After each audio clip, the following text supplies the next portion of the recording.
This is a test of frequency instruments, bass, drums, distortion. Son needs a home PC for his homeschooling, so yeah. Let me just push back a little for this, right? Otherwise, Son needs a home PC for his homeschooling, so yeah. Balancing everything, you can't do everything on one laptop. With 2 kids, you can't. Well, my daughter's in the nursing thing, so she's just gone back to work, so she's telling me what to do and not to do. So it's easy, and we find it out. I'm just in the current, I'm in a move at the moment. I'm moving a property, and this new property hasn't got a washing machine or a fridge freezer, and I desperately need one, because obviously to move into the property, I need a fridge freezer and a washing machine, so that's why I'm here to try and get one today. We've got a dishwasher that we never use. Honestly, I don't know why we had to. Oh, we are on here. Sorry. Joining me now, independent retail expert, founder of the Retail Champion, is Claire Bailey. Claire, I've been trying to get you on for weeks. Why have you been ignoring my calls, woman? I don't know, I've just been so busy. Oh, great answer. Look at me, expecting a response, anything other. How are you, by the way? Very well, thank you. I've been out to look around my local city today, and it was a very interesting vista.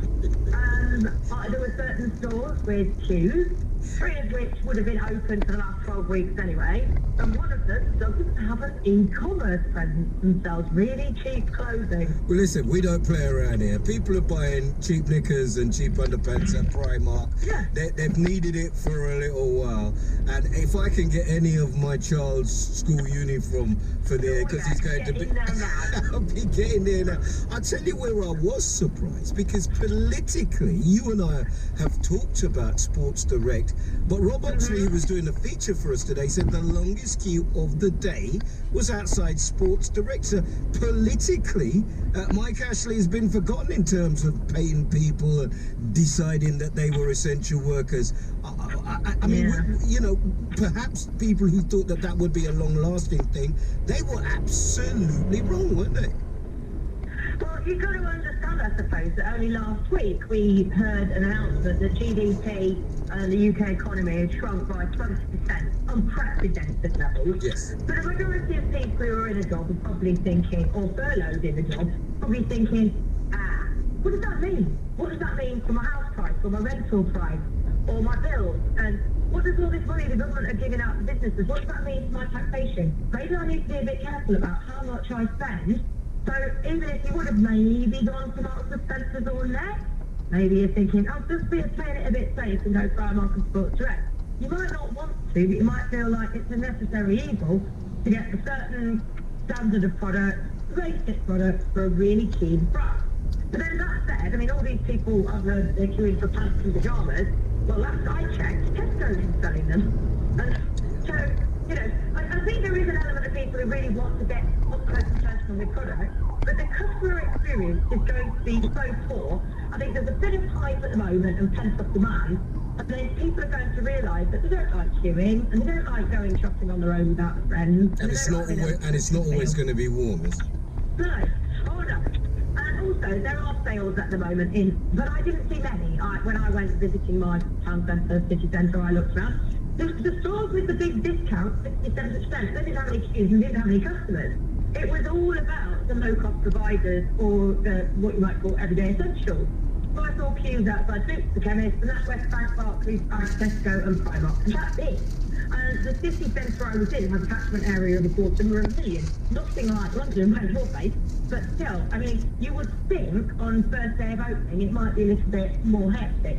That said, I heard there were queues in places like Birmingham and Liverpool, as well as, of course, London, and Brighton as well, that went on for miles. Yeah, I mean, the big queues outside Mickey D's. I'm going to do big picture stuff with you, Claire. I'm probably going to give it 3 weeks to see how it settles down, but where we go, what it means for GDP, areas of interest, of growth, whether cash is going to be even less, and whether big online stores, Amazon and the like, whether they have seen any knock to their profits. Claire, always a pleasure speaking to you. Please stay safe. I'm only moving on because I got 3 minutes, Miro, to have a chat with you. First time caller, thank you for calling the show.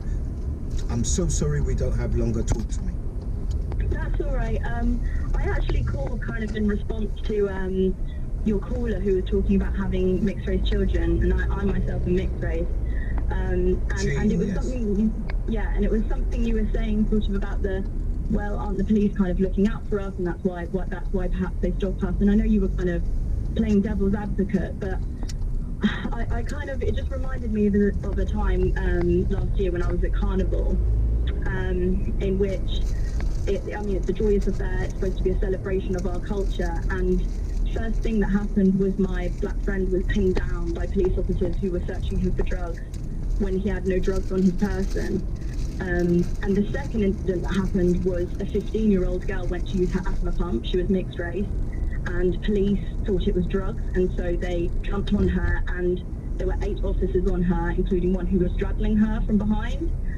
And I think it's this thing in when you see it in person, it kind of brings back all the other kind of situations in which you have been policed, and I think that's kind of why we're seeing so much of this anger and frustration right now, is because we're policed in every avenue that we live in, like in terms of. Let me just push back a little for this, right? Otherwise,